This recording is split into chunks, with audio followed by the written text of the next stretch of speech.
Hello, everyone. This is Jaime Elizondo from Real World Ranching.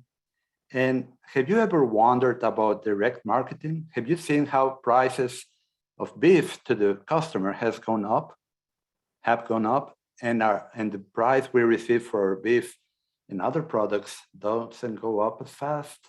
And that is crunching people and ranchers and farmers into a very difficult position. So today, we will interview Kevin Muno from San Diego, California. Kevin is doing direct marketing, and the name of his company is Perennial Pastures. He aims to target consumers that care about the regeneration of soils and environment, and it's what he's doing with his grazing practices, doing total grazing. Now, I met Kevin some years back, and I even went over there when all this was a dream, a project he had. Now he is actually doing it. So congratulations, Kevin. That is a great job you're doing. So please introduce yourself and tell us about your dreams and what are you doing to achieve them.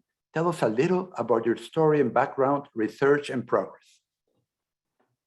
Yeah, thanks, Jaime, for having me on the podcast. Really great to be here. I can remember when you and Betty came out to the ranch when it was just a project, and now a reality. I think that was maybe 3 years ago that you came out. So we've been very blessed since then, and we were able to purchase a local cattle company here in May of 2020, right during the pandemic. So a little bit about my background. I didn't grow up in ranching or agriculture. I was a baseball player. I studied business at the University of San Diego. I graduated in 2011, and I worked 1 year in software sales, was able to work for a company that was successful. And my wife and I were blessed to be able to put a little nest egg away after a year's worth of working there. And after that, I decided to go into something that I was passionate about. I didn't really know what it was quite yet, but I knew that I had some interests and passions, and one of those was food. So while I was a baseball player, I got really into eating grass-fed and really high nutritional type of foods. And the more research I did on our food system, the more I became disappointed about where to locate grass-fed beef and how to obtain it. So that embarked me on a path of how I could be involved in a career that was centered around food. I also love being outside. I grew up going into the Eastern Sierras with my grandpa here in Southern California and spent a lot of time outdoors, and I always felt at home. So agriculture just was a natural career for me. I think I was always called to be a agriculturalist, a producer, a rancher, and now I'm doing it. So 2013, I took a permaculture design course. I've worked with a bunch of different leaders in the industry, from Mark Shepard. I've taken many courses from yourself, Roger Savory, Graham Hand. Haven't taken any workshops from Johan, but Darren Doherty. The beauty of growing up in this industry, and the beauty of learning nowadays, is that the information is so accessible. There's so many amazing producers and teachers such as yourself, Jaime, that are willing to share from their 30, 40, 50 years of experience. So there's never been a better time for somebody like myself who grew up in the city. I grew up in Los Angeles, and I really started this journey at that permaculture design course in 2013, and almost 10 years later now, I'm running a ranching operation. So we purchased that cattle company. It was 290 head in May of 2020, and we are now running close to 450 head on 16,000 acres here in Southern California across 2 leased properties. So one thing I did really have going for me, I might have not have grown up in ranching, but I did have a pretty solid business background from my education at college, and my grandpa was always an entrepreneur, so I knew I always wanted to be in business for myself. So I was able to go out and work with other investors to raise capital to purchase this herd and was able to secure a loan to start this business. And that's been a very pleasant surprise as well. There's a lot of people that are interested in this, whether it's from an eating perspective or even an investing perspective. There's a lot of folks here that just want to be involved and get back to the land. So I was able to go around to family and friends, and mind you, I've been doing this for a while, so it wasn't like I woke up during the pandemic and just started this. This has been 8, 9, 10 years worth of networking, talking to investors, failing. I had an operation prior to this that failed and learned from that. So this is about version 2.0, maybe 3.0, and was able to work with investors to buy this company, buy the cattle, and then invest in a little bit of the properties to put the correct infrastructure in to be able to execute on a total grazing strategy that I've learned from you, Jaime. So it's great. Excited to be here. Perennial Pastures is our grass-fed beef label. We're in 6 farmers markets here in San Diego County, and we have an online presence as well through a Shopify site, which I think we're going to get to a little bit later in the conversation. So very blessed. My wife and I have our first child now. He's born New Year's Day this year. So a lot going on in the Muno household as of late, but all very good things, and excited to be where we're at today. Well, congratulations on your new member of your family, and congratulations on having the business acumen and the entrepreneurship necessary, because not everyone has it. We all need to be very good at businesses to manage a ranch or a farm. We need to plan, but you have some advantages. You will give now 5 tips to our listeners if they want to do some of direct marketing. I'm going to tell them by one, and then you can comment on each one. Number 1, you said get a respectable e-commerce platform. We use Shopify. Yeah, so that's the first tip. And I'm going to give a big caveat here. By no means am I an expert, in direct-to-consumer marketing. We're just starting. These are all tips that I would, recommend, folks that are looking at getting into this, just consider. These are things that I would have wanted to know if I was going to start something. And again, we're pretty new at this, so it's fresh on the mind. And these are things that I really didn't hear when I was looking at all the information that was out there from the other great direct marketers. So I hope it'll be of value. This is how we do it. I'm not saying it's the way to do it, but just some things to think about. So that's the caveat I'll start out with, Jim. And then, so the first tip there, get a respectable e-commerce platform. There's so many that are out there today, from Graze Cart to Barn to Door to Shopify. I've done a pretty extensive research on these platforms, and all are pretty good. We settled on Shopify just because it really is the 800-pound gorilla in the room.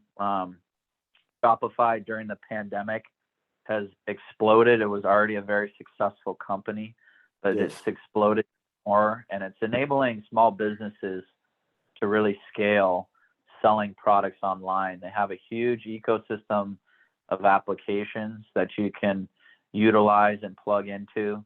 And so from a adaptability, from a notoriety, from a reputation standpoint, Shopify just stood out. It is a little bit more expensive than some of the other platforms like Graze Cart or Barn to Door, but we thought it was the best option for our long-term trajectory, and we're very happy with it so far. It's very easy to use. There's a whole network of service providers and people that are comfortable with the tool and can help you. If you don't want to build it yourself, they can come build the site for you. So they've just been around in a while. I think they're going to be here for a very, very long time. E-commerce and selling things online is only going to get more and more popular. So that's tip number 1. This first tip is so important because many producers, ranchers, and farmers live far away from the markets. And we're going to see more and more direct marketing by from the farmer ranch to your doorstep by way of someone taking it. So this is a very good tip for everyone. And your tip number 2, start genetic development right away. Yes, yeah. So this is directly from you and Johan, what I learned from you guys and taking your course and watching your sustainable ranching course on YouTube. This is one of the easiest things you can do right away. You know, it's just get good bull genetics and, you know, start putting pressure on your herd and selecting for animals that are going to actually stay fat and perform well in a total grazing, grass-fed beef situation. So we've done that. The herd that we bought were Angus Hereford crosses. They had mostly Angus cows, and then they were using some Hereford bulls. So we're putting Moshona semen on that from the bull Zimbob, which you have a lot of experience there with, Jim, and had some influence with that. And so that's who we're using on the Angus. And then another strategy we're using to purchase cheap cows and upgrade them. Cheap as far as the market consideration goes, but I think for our program do well. So we're buying Corriente cows, and we're putting really good high quality Angus semen on them from bulls that have been selected in high density grazing systems. And one of those bulls is by Short Magnum by Glenn Barlow up in Wyoming. And all those calves are just hitting the ground right now. We're just starting to calf here in Southern California, and our rains have been in here for about a month or two. So our grass is just starting to come up nice and green. So we're excited because we think that these animals are going to finish much better than our starting herd. And, you know, I think it's one of the things that you need to start right away because it takes time. And not all the animals are going to be fit for a grass-fed, grass-finishing program right off the bat. So you got to start, and you got to get going. And it's, you know, one of the easiest things is to just start selecting, you know, or start bringing in better bulls. There's good cows in every herd, but, you know, there's not, you know, very many good bulls. So our goal, according to your guidelines and Johan's, is create our first few crosses and then start selecting from within inside the herd the bulls from good cows, and, you know, set them up against each other and breed according to nature. So when you say start genetic development, what you mean, just to clarify, is having adapted genetics to your environment, because you are in a low rainfall environment, right? How many inches do you get per year, and at what time of the year? Yeah, so on the Fallbrook Ranch, which is like avocado country on the coast, we get about 12 to 14 inches, and then in the mountains we get about 18. So, you know, not super low, but not a lot. It's pretty dry. It's very Mediterranean, so we get it usually from December to March. We have is our rainy season, and then the rest of the season is pretty dry. So you need animals that can consume the grass and fatten up at very high stocking rates without pampering. Correct, exactly. Yeah, and that symbol that you said that I have a lot of experience with is because I raised him in North Central Florida for a client. I consult for them, and he is out of a cow that calved at 2 and again at 3, grazing, doing total grazing on tropical grass, Bahia grass, like in the picture, and without pampering at very high stocking rates. So if she was able to do that, her son carries those genes, and he's very, very well muscled and beef to bone ratio. So that's a good choice to start with. And what you're doing, I think, is the correct approach. Well, okay. I only got because of your recommendation and Johan's too. So we're very fortunate to be starting from the beginning of our business with, I think, the correct information to get us going, you know, in the right direction. So we're very fortunate, and we're excited because to our knowledge, there's not too many Moshona genetics in California. You know, you and I are on these different WhatsApp groups, and we bought 12 bulls from you as well as cleanup bulls. Yeah. From the Florida ranch as well. I forgot to mention that. So those are still here on our ranch, and they're, you know, 2.5 now, starting to really fill out. So we're excited to, you know, continue to use those for a few more years, and then start using our own genetics as we select from two and three, you know. Yes. 2+. What do you call them? 2+3 cows, or 2+3 cows that they become the elite herd of your ranch, so you produce your bull from them.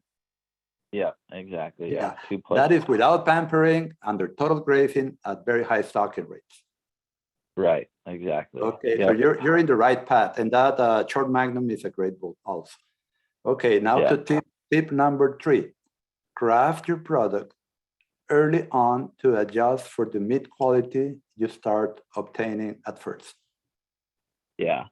So this was a really big learning lesson for me, because the animals that we purchased had never really been put under any pressure, just continuous grazing, you know, pretty much for their whole lives. And they were unadapted genetics, you know, just Angus Hereford crosses. So as soon as we started putting any pressure on them, some of them started to get skinny. So it's been an evolution, you know. On 16,000 acres, it's a lot of fence to build, to get the proper infrastructure in, to do total grazing, and, you know, full transparency. We've started doing some loose rotational grazing, but we're not to the point yet where we can execute very well on very high density, multiple moves per day at very high stocking rates. So we're going to get there. It's hard in our lease situation. One of our properties is on Department of Defense ground on a Navy base, and we only have two more years on our lease there. So being able to spend a bunch of money on fencing that we might not get back doesn't make a ton of sense. Absolutely. And yeah, so on our one ranch where we do have a long-term lease in the works, we are building more fence, and we're going with subdivisions on the paddocks of high tensile, and then we're going to use poly to achieve the multiple moves per day. So under what we currently, you know, have it, the winners started to identify themselves even in a loose rotation. So it's amazing, you know, even just moving them around a little bit, making them walk, you know, from one point to the next. Some animals didn't perform even in a situation like that. So we culled them, and, you know, we tried to early on, you know, make as much as we could from them. But I think what I'm trying to get across here in this point is emphasize products like ground beef, bone broth, hot dogs, snack sticks, which is like a healthy Slim Jim that we produce. Value added items like that to start, emphasize that. And then, you know, if you do end up, you know, processing an animal that's fat, maybe it was a steer that you're able to finish well, look at cutting steaks from that. But don't try to go heavy on the steaks to start. Focus on products that you know are going to eat well. Because what you want to do when you're building your meat program is maintain the quality is high. We've never gotten any negative remarks on our ground beef, our hot dogs, or snack sticks, or anything like that. We've never gotten one complaint. We have gotten some complaints early on here on tough steaks, you know, maybe 5 or 10%, you know, because we tried to maybe, you know, force an animal, you know, and put, you know, cut them into steaks that probably shouldn't have been cut into steaks. It wasn't properly finished. So for me as a young rancher, it was one of the biggest learning lessons, you know, for me early on here. That's great advice. And why would you do total grazing as opposed to continuous grazing? Well, it's pretty amazing. Even with just a loose rotation, we've already tripled the stocking rate at the ranch that we're currently on. The one lease, 8,000 acres that we've built. So it had only 2 paddocks on 8,000 acres, and now we have 13. So even just in getting the 13, we've been able to harvest more of the ranch. The animals are moving to areas that they've never been probably in, you know, 50 to 100 years on this ranch. There's a lot of history of cattle grazing in this valley in California. It's along an old post office mail route, the Butterfield stagecoach route. So there's a long history of cattle in this valley, and so there's cattle now on this section of the ranch that probably haven't been there in a long time. So we're getting impact. We're harvesting, some of that grass that hasn't been harvested in who knows how long. So we're able to harvest more of the ranch, increase our stocking rate, and as you've taught me, stocking rate is the number one factor in terms of profitability, on the ranch. So absolutely, and to harvest more or have a higher harvest efficiency, which allows your grass, the rest of the ranch, to grow for a longer period, to stockpile and develop strong and deep roots.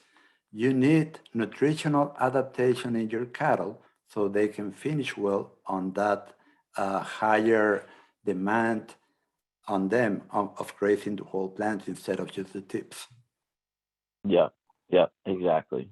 Okay, so that's great. So you're doing it. And an adapted animal will always yield more tender beef than an unadapted animal that is starving because it's not adapted. Right. Okay. Yep. And we're seeing real time right now for sure. That's great. Now, tip number 4, utilize multi-pronged marketing strategies, farmers markets, emails, social media, farm turns, etc. Yeah. So I think it's important not to put all your eggs in one basket from a marketing perspective. A lot of people put emphasis on social media. I think social media is great, but there's other consumers that you're going to miss with social media. So we're in 6 farmers markets. We have a social media presence both on Instagram and Facebook. We are starting an email newsletter campaign where we're putting material out there. We're starting to write blogs so that our search engine optimization results go up. So there's all these strategies to make sure that you show up in Google search feeds or that you're driving people to the website. And at the end of the day, it's about, getting leads, but also converting those leads into sales. So marketing is the effort of generating leads. But if you're generating leads and notoriety and people are knowing it, but they're not buying, then you have a conversion problem. So you have to look at the whole funnel. You got to be a good marketer so that you can have a big funnel at the top. But then you got to have a good website and a strong pricing strategy and a good product set so that you can convert those leads into sales. And then you got to have the good quality beef so that you can get return customers. So it's really important.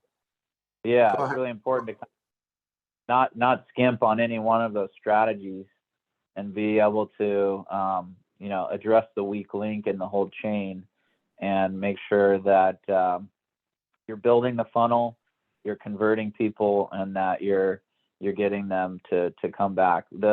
One of the beautiful things about starting this business is that people are ready for regenerative agriculture. And, I don't know if this is the case throughout the country, but you and your colleagues, Jaime, have laid the ground floor for folks such as myself. I'm 34, so I'm just getting into this field, but I can't tell you how many people have watched, Kiss the Ground or, read a book on regenerative agriculture, ranching, or, they're interested in soil health. And you have a lot of conversations, when you're at 6 farmers markets, and we have 3 million people in our county here in San Diego County. And then there's, 10 to 15 million people in Southern California. When you look at Orange County and LA County and Riverside County, there's just a lot of people. So we're having a lot of conversations. And one of the really neat things is that regenerative agriculture is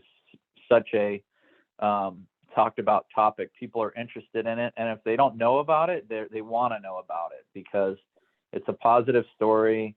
There's so much negativity out there in the world today.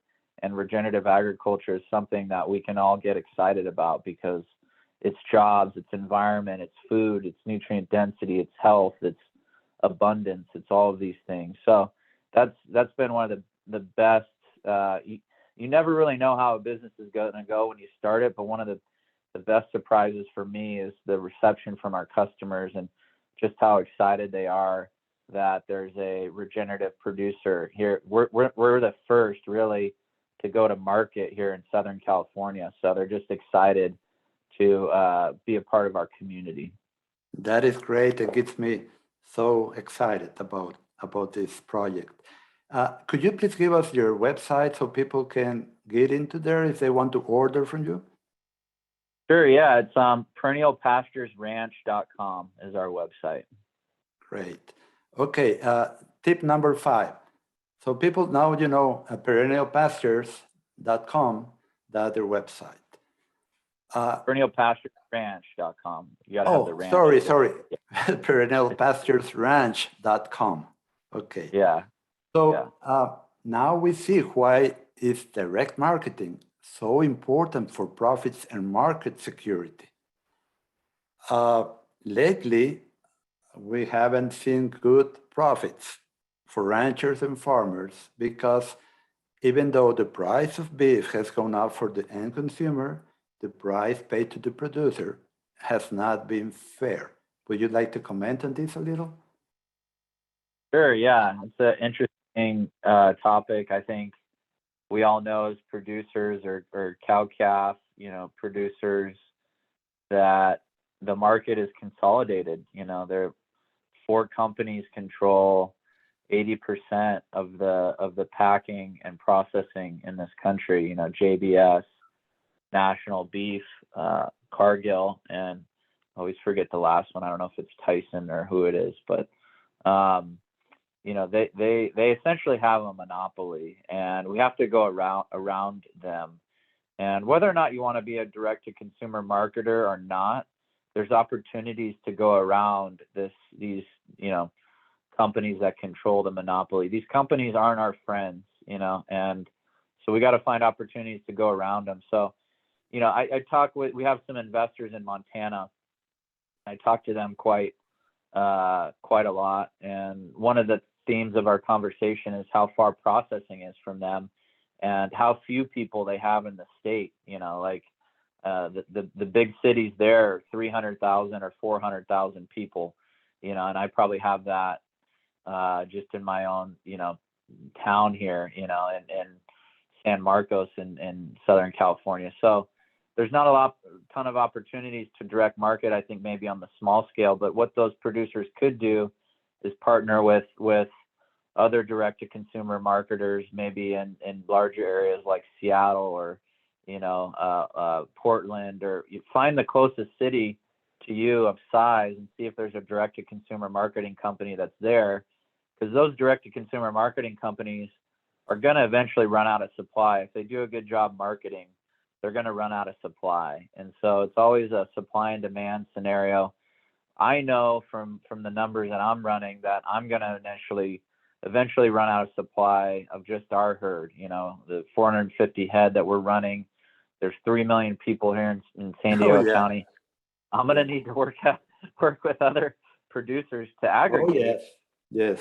And aggregating from those other producers, I can still give them a good price. It's probably better than they're going to get at the sale barn. The sale barn pricing is dictated by those monopoly companies. So but they will need to do regenerate their land at the same time, right? Right. Yeah. I won't. They have to produce to the protocol. So, if they're producing to the total grazing standards and the regenerative standards, then I'll buy from them. Or if they commit, one thought is we can offer, some consulting or what have you to the producers in the supply chain, and they can become, quasi members or, affiliates or, there's some interesting models on this, in terms of aggregating. But there's got to be a standard. And so if they're producing to the standard and, they're using adapted genetics and their beef is quality and I can go to their ranch and know that they're improving the soil, then it's considered across the whole supply chain from a marketing perspective. I don't have to create a separate brand that's a continuous grazing brand or, you know, a non-regenerative brand and a regenerative brand. I just want to focus on the regenerative. So yeah, at the end of the day, what you're doing, teaching people, regardless if they do direct to consumer marketing or not, I think there's going to be more markets opening up for regenerative beef, even if you don't plan on direct marketing, because there'll be guys out there like myself that do want a direct market that are going to need some more supply. So, well, this is something that we can all benefit from as more people will enjoy a better and healthier product. Now, Kevin, I want to congratulate you because this is a scalable project that will improve the environment, provide a healthier product for people, and a pleasant eating experience while you decrease your cost of production by having a higher stocking rate, and it's a win-win situation for everyone. Thank you very much, Kevin. thank you so much, Jaime, for having me on. It's a true honor to be interviewed by you, and thank you for all that you've taught me. And yeah, excited for the future. Thank you very much. Okay, thank you, Kevin. Well, people, friends, goodbye. Make sure you subscribe to the podcast in Spotify, iTunes, or YouTube. You can also join us on the weekly email at www.rwranching.com/join. Have a great rest of the week.